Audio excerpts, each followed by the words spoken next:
Program Ramadan bersama Yayasan Yuni Abdinur Sulaiman YNS Center sudah memasuki hari ke-17 Ramadan. Kali ini yang menjadi peserta khataman Quran adalah grup Tadarus Masjid Nurul Huda, Banjarmasin Timur. Program tadarusan dan sehari khatam Quran diikuti oleh anak muda pencinta Quran. Tidak itu saja, 2 tahfiz cilik santri Ponpes Al-Falah juga ikut serta. Mereka adalah Rahman dan Fajar. Bercita-cita ingin jadi ustadz, keduanya sudah lancar baca Quran sejak masih SD. Hari Hatam Quran dan kawan-kawan, apa tanggapan Pian dan kegiatan ini? Bagus, berfaedah. Terus? Senang. Harapannya apa? Harapan sih bisa melanjutinnya di rumah. Oke. Yang melajari Pian pertama kali Quran siapa? Kakek Kakek. Di mana? di rumah. Di rumah. Terus cita-cita karena kalau sudah besar ingin jadi apa, Rahman? Jadi ustaz.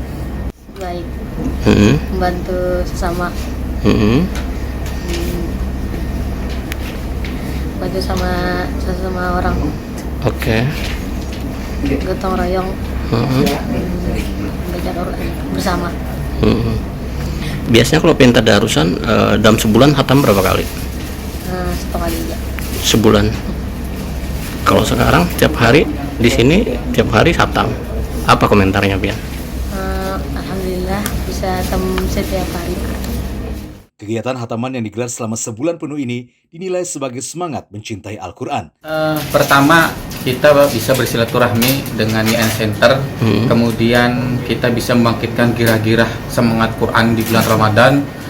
Karena kan mungkin ini salah satu dari Golkar YN Center yang mengadakan kegiatan tadarus selama 1 bulan sekota Banjarmasin, dan ada beberapa yang ditunjukkan dari kecamatan Banjarmasin Timur, Utara, Tengah hingga Selatan.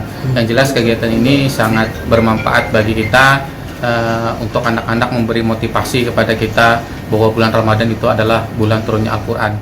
Selain peserta putra, tadarusan kali ini juga diikuti remaja putri. Mereka dengan antusias dan hikmat membaca ayat suci Al-Quran untuk menuntaskan khataman. Dari Banjarmasin, Tim Liputan Kalsel 1net.